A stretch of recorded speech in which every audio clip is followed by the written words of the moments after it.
Welcome to Foundation Fridays. This is an offshoot of my Reverse Reset Restore podcast, where we drop extra info on you on the last Friday of the month. This is the place where we talk about the books that are reshaping thoughts and belief systems, teaching us and guiding us into a deeper knowing of ourselves. Think of it as the book club for the soul. I'm your host, Sally, and I am creating whole new worlds for myself, one page at a time.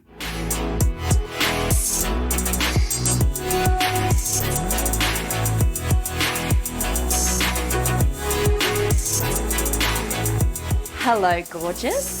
Thanks for joining me today. If this is your first time listening to the show, a big welcome and a virtual hug for taking the time to be here. If you are a regular listener, welcome back and thank you for your support. It means the world to me. If you are a woman in menopause or perimenopause, or just a woman who wants to understand what the hell is happening to your body as you get into your 40s, I highly recommend this month's book, The Menopause Reset by Dr. Mindy Pelz. In fact, I am such a fan that I'm giving away a copy to one listener this month. We'll get into those details later on in the episode. But right now, be prepared to hear me gush about how awesome this book is. Now, I've been listening to and reading content from Dr. Mindy Pelz for years now, and we'll be covering another of her books, Fast Like a Girl, in another Foundation Friday episode later in the year. What she does is makes this information accessible. As a woman at the end of my 40s, I think I've probably been in denial about my own perimenopausal journey. There is something terrifying about realizing that your body is changing once again, making you a foreigner trapped inside it. That these new experiences signal, in a world where youth and beauty is appointed absolutes, it signals the death of an age, a youth that doesn't even feel all that long ago. I know you probably know exactly what I mean. And I've been kind of mad about it. Why haven't the women who have gone before us been open and frank about what misery awaits us? I remember feeling that when I first got my periods and when I understood the inner workings of the miracle that is childbirth. Why don't we have these open discussions about the brutal realities of these hormonal changes? I mean, could someone not have warned me that nipple hair is a thing when you get into your 40s? Or that the mood swings that can make you feel untethered to sanity aren't your cross alone to bear?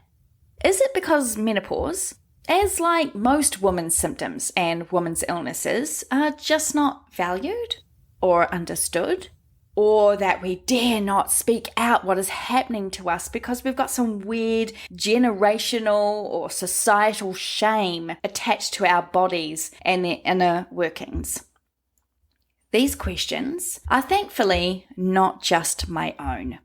Right from chapter 1, Dr. Pelz delves headfirst into the same questions I've had and that you've probably had too. And for the first time in a long time, it feels deeply satisfying to read a book from someone who is not only a professional when it comes to these changes, but has lived experience. To get this information from someone who gets exactly what the chaos menopause can bring into our lives. And by the end of chapter 2, I am all in.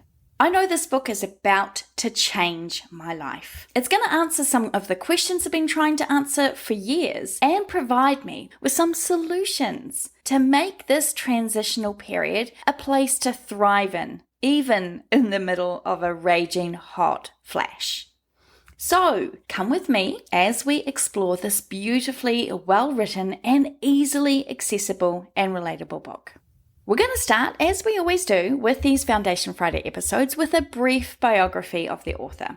As has been the case with all the previous authors we've discussed since we launched these special monthly episodes, I always find it so insightful and inspiring to see how their experiences have shaped their lives and work.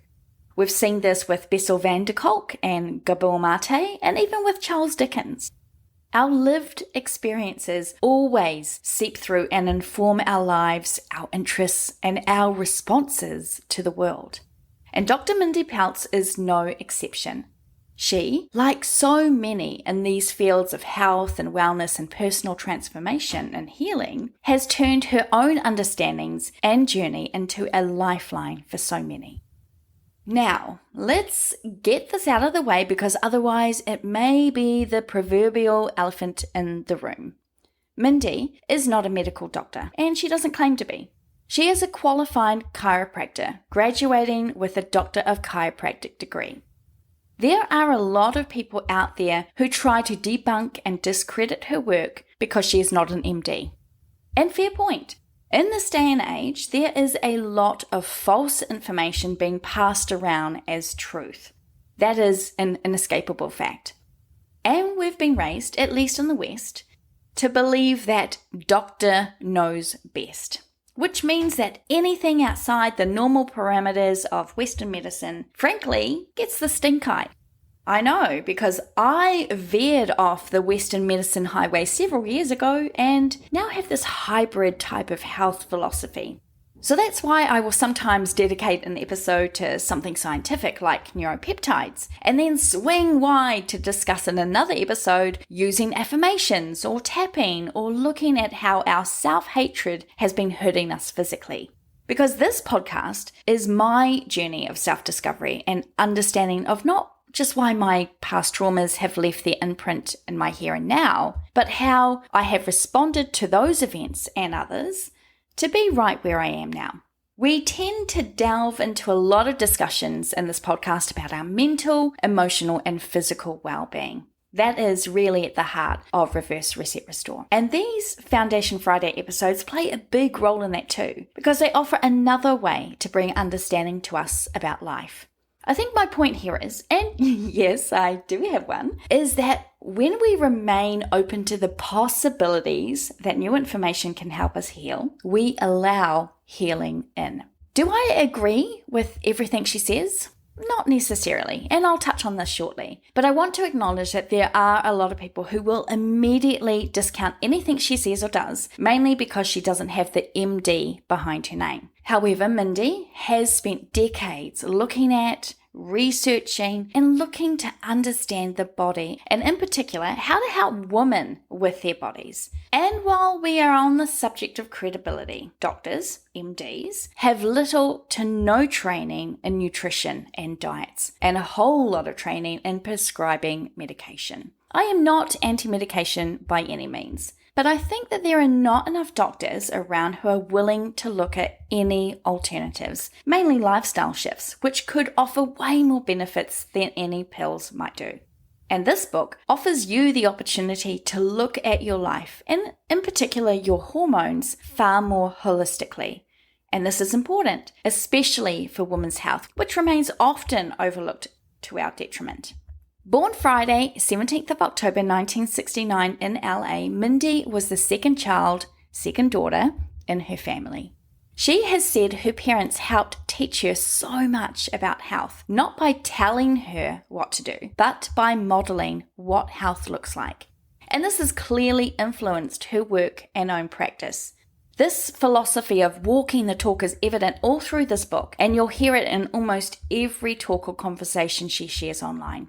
When Mindy was in 6th grade, she wanted to be a psychologist, but by the time she'd reached university, this focus had shifted. Although, ironically, with her success as a world-renowned holistic health expert and her coaching practices, which have psychological aspects entwined with her teachings. In 1991, she graduated from the University of Kansas Lawrence with a degree in kinesiology, which is the study of movement, before pursuing her DC, her Doctor of Chiropractic, at Palmer College of Chiropractic in San Jose, California. In 1997, she married her husband Sequoia Hall, and the two have blended work and married life together for years, with Sequoia working at the Dr. Mindy Pelz company as the Chief Strategist Officer. The couple have 2 teenage children, son Paxton and daughter Bodhi. Mindy keeps herself very busy with 2 podcasts, running 2 health centers that offer chiropractic services as well as functional testing, diet, nutrition, and detox programs. She runs the Reset Academy, which is a coaching program that employs tactics such as fasting to improve health. We'll be talking about fasting in other episodes and a little in this episode too as it relates to the book. All right, that's a little bit about Mindy. Let's get into the book, The Menopause Reset. My measurement of health was an outside experience. If I liked how I looked on the outside, I assumed all was well on the inside. Dr. Mindy expresses here what so many of us probably have thought. Healthy outside means no worries on the inside, right? And yet there are many cases where a person can appear to be the perfect picture of health, and yet their insides are telling a different story. So often we can get sidetracked focusing on what we think we need to look like that we may not stop to consider what's going on the inside. It's often not until ill health hits us that we pay attention to our internal workings. And even then, it's usually limited. It's always amazing to me that we will spend an entire lifetime in our bodies and yet understand so little of it. And so many people seem to be quite happy to go about their lives, never taking the initiative to develop a deeper understanding of how our bodies function or what we can do for ourselves. We've become so codependent on the system society has put in place that we've abdicated our own autonomy for our health and our bodies. This life of ours, as Dr. Mindy reminds us in the beginning of chapter 3, is where we get to be our own hero and understand our own internal power. The hero of the day is not your doctor, the quick fix diet your friends are on, or a magic pill that will take all your symptoms away. The hero is you. The magic is within you. Your body was designed to heal. Let me read that last sentence again. Your body was designed to heal. For those of us who are or have been struggling with health issues that seem to go on to infinity and beyond, this is a really important reminder. It serves as a great affirmation for health. My body was designed to heal. My body is designed to heal. If you get nothing out of this book or this episode, let that sentence be your takeaway. Because if you can do that, repeat and believe in those 6 words, you can change the course of your relationship with your body. So the next time your body is creaking and moaning or groaning or fixing to stir up some trouble with a dose of pain and discomfort, flip the usual narrative of self-flagellation and repeat after me. My body is designed to heal. But you got to do more than just say it or even believe it, my friends. As Mindy quickly follows up, there are steps you need to take to help your body heal. She says, you will need to implement several lifestyle changes to thrive during these years. Your toolkit may include intermittent fasting, the Ketobiotic diet, eating to feed your hormones, detoxes to rid yourself of toxic estrogens, and mindfulness techniques.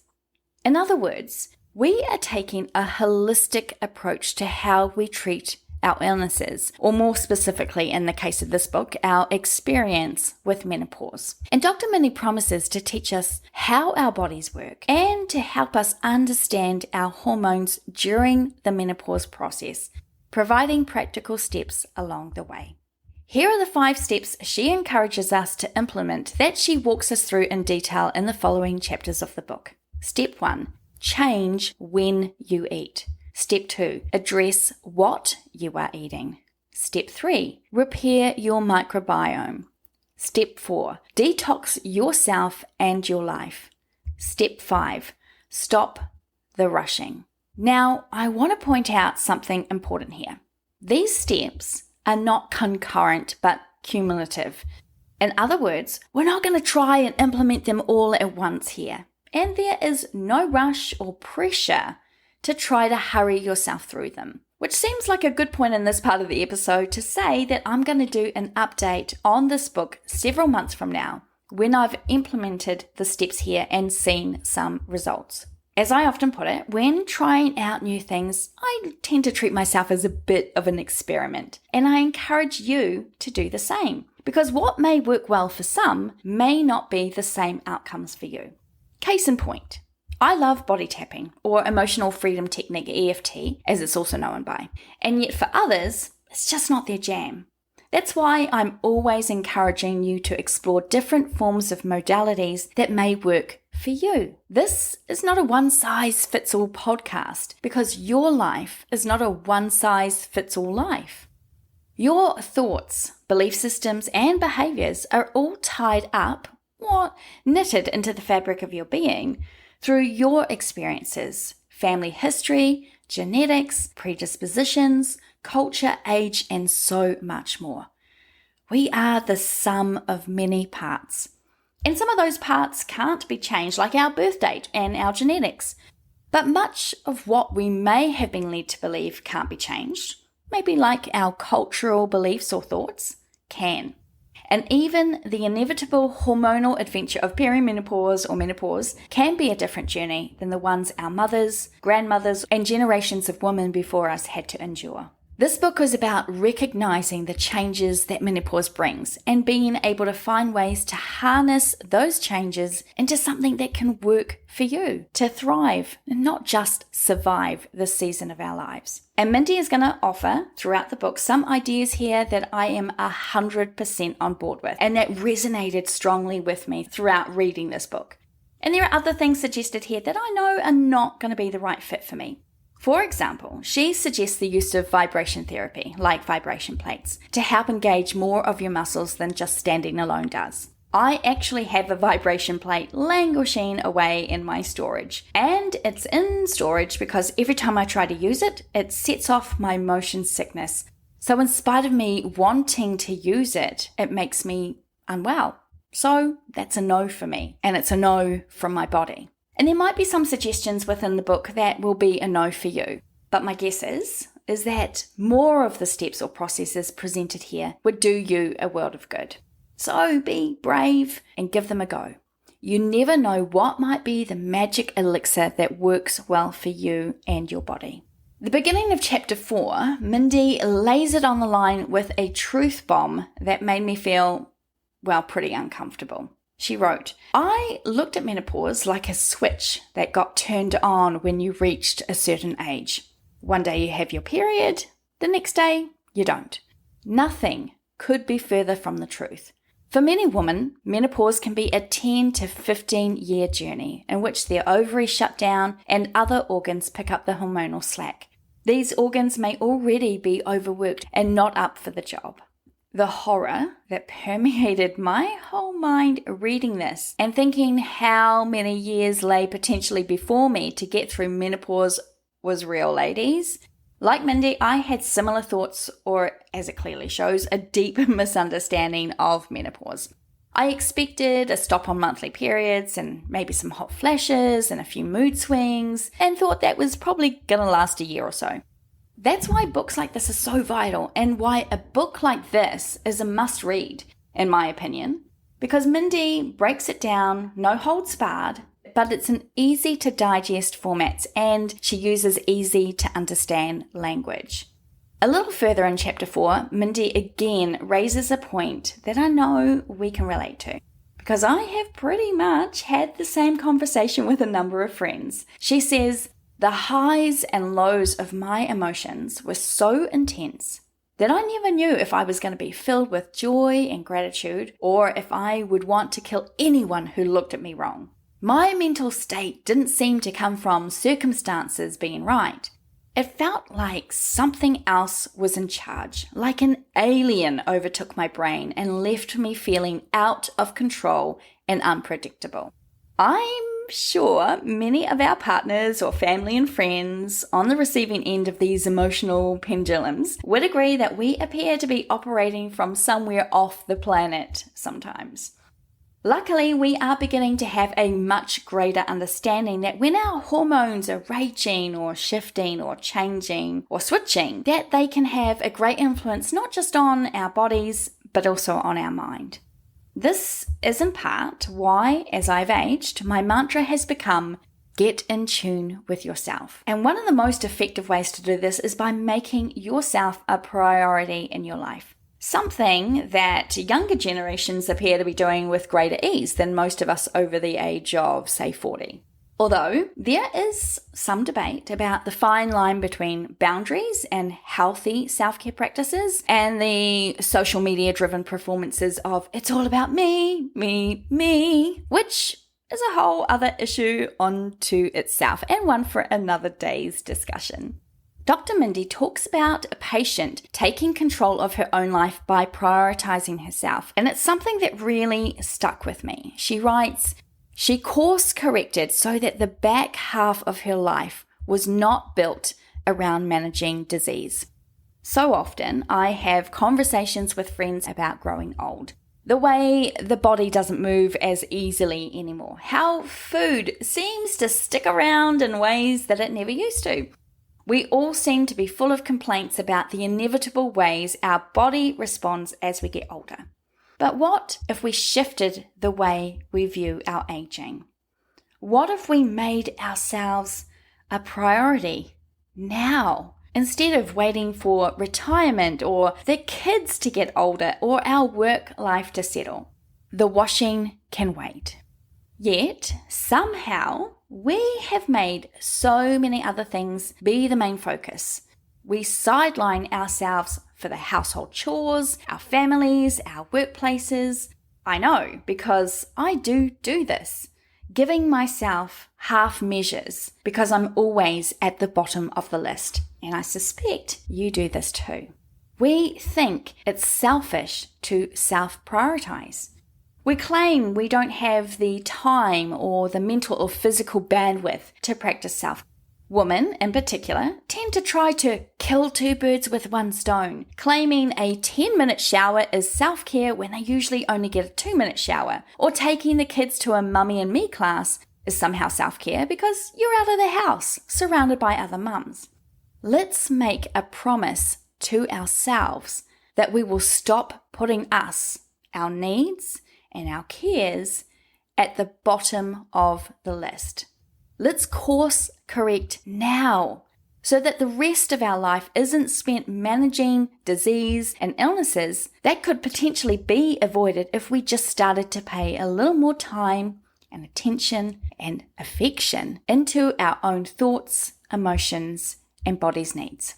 Okay, let's skip ahead to chapter 6. Is breakfast the most important meal of the day? Mindy breaks down the 2 myths that we've been fed for decades. The first is that we need to eat breakfast.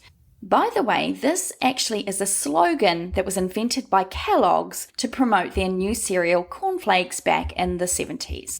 The second myth is one I still have had a lot of arguments with people over. Well, not so much now because I tend to just let people voice their opinions without trying to roll right over theirs with mine. But the second myth is one that irks me, and it's one that I've had rather long arguments with dietitians and nutritionists and doctors and friends and colleagues and family members and anyone else who basically believes this myth to be true. And it is this, that eating multiple times a day is necessary. Now, as a faster, this has always been a source of contention with non-fasters who inevitably think I am starving myself because I didn't eat breakfast or lunch or 3 or 4 snacks during the day and I didn't eat dinner or a dessert or a snack at night while I was watching TV. If you fast, you will no doubt have experienced this for yourself. It's often guised as concern, but it's mostly driven by a lack of knowledge or even a lack of a desire to know or understand. So there kind of becomes the unspoken rule which I've borrowed from the movie Fight Club. The first rule of Fast Club is we don't talk about Fast Club. In this chapter, Mindy discusses fasting, beginning with intermittent fasting, which we all do, by the way, unless you are a sleep eater. While sleeping, we are in a fasting state. It's a good start, but fasting only while in sleep is not a long enough time for your body to do the repair work and get much needed benefits that come from a break in eating. The way to extend your fast to get into a true intermittent fasting lifestyle is to begin by pushing out your non-eating times. So instead of getting up and eating right away, try to push it out by an hour, then 2 and 3, etc. You can also try the opposite way if your mornings are very early and eating is your only option. So have an earlier dinner and then close off your eating window as early as possible. As Mindy suggests, if you are new to feast-famine cycle, here is the mindset I want you to have. In a 24-hour period, you should have a window of time when you fast and a window of time when you eat. Make eating the last thing you do as late in the day as possible, and the first thing you stop as early in the day as possible, and you'll be amazed at the benefits fasting can provide. I have been fasting for many years. In fact, I fasted even as a child when doing the 40-hour famine fundraiser. Of course, we got to eat packets of barley sugars and drink juice, etc., so it wasn't necessarily a fast in the truest sense. But other than juice and boiled sweets, no other food passed our lips. And I grew up understanding fasting from a spiritual perspective, so it's always been a part of my life. But I didn't understand until about 7 or 8 years ago how much fasting can improve your body's health and functions. I want to encourage you to take your time to work intermittent fasting into your life. I've actually fasted for about 21 days, but that took a long time to get there safely. And I know some people, usually driven by their desperation to lose weight or change their health issues yesterday, who have tried to jump ahead in the process and risk their health. I know the burden of impatience and the maddening feeling of needing to see change now. But we are talking about lifestyle choices that need to happen in a gentle and loving way. Which leads me to chapter 10 and the 5th step in this process. Stop the rushing woman's syndrome. Here are the steps Mindy outlines throughout this chapter. Schedule downtime. Prioritize self-care. Adapt your workout schedule. Practice vacation. Get a daily dose of oxytocin. Show your adrenals some love. This chapter is full of simple ways to help you do this. I want to focus on just one example, adapt your workout schedule, because Mindy addresses how we can show ourselves some love by cultivating a relationship where we listen to and are in tune with our body's needs. She says, I decided to tune into my body more and listen to what kind of workout it might need. Some days I felt like going on a long run. Other days I wanted to just take a walk in the sun. I started doing less push on through workouts and nurtured myself more with exercises like yoga and Pilates. I think this sentiment can be applied to many other areas of our lives, especially if you are a recovering perfectionist like me, or also, like me, a sufferer of rushing woman syndrome. There is a lot more that we could talk about and glean from within this book, and I'm going to touch upon that when I do the second part and lived experiences of this book later in the year. I do want to leave you with a great reminder and visual cue that Mindy uses in chapter 12, Move from Surviving to Thriving, because it reiterates what I was saying earlier about treating yourself as a bit of an experiment, as each of us are different. She writes, look at your health as a puzzle. Everyone's puzzle is different. Some of you may only have a 250-piece puzzle to solve, whereas others may have a 1,000-piece puzzle. Either way, I want you to be patient. Just like when you tackle a big puzzle, you can start off by pulling out the border pieces, then sorting by color, then building the border, and finally diving into the center of the puzzle. That's the same approach I want you to take with your health. We may have the big picture of the puzzle that is our health, but often we only get to see the big picture one piece at a time. Be patient. Don't rush it, and don't try to make the pieces of someone else's puzzle fit your own. Okay, at the start of this episode, I said I was gonna give away a copy of this book. To get yourself in to win, all you gotta do is leave a comment on our Facebook or Insta page Menopause Reset episode link post and share this episode with a friend you think would benefit. I'll wait a couple of weeks for people to hear it and comment and share, and then we'll draw a winner, and then I'll be in touch to get your details to send you your very own Menopause Reset copy. Pretty easy and totally worth it. The link to the Facebook post is in the show notes because I want to make it as easy for you as possible to win. And if you don't have Facebook or other socials, no problem. Just message me via email. That's also in the show notes, and I'll put you in the draw. If you like this episode or have thoughts about it, head over to the Foundation Friday Facebook group and let us know. As always, I close out our episode with a quote, and this is obviously going to be from Dr. Mindy Pelz, and it's the running theme of Reverse Reset Restore. Nothing will save your life more than you making yourself a priority.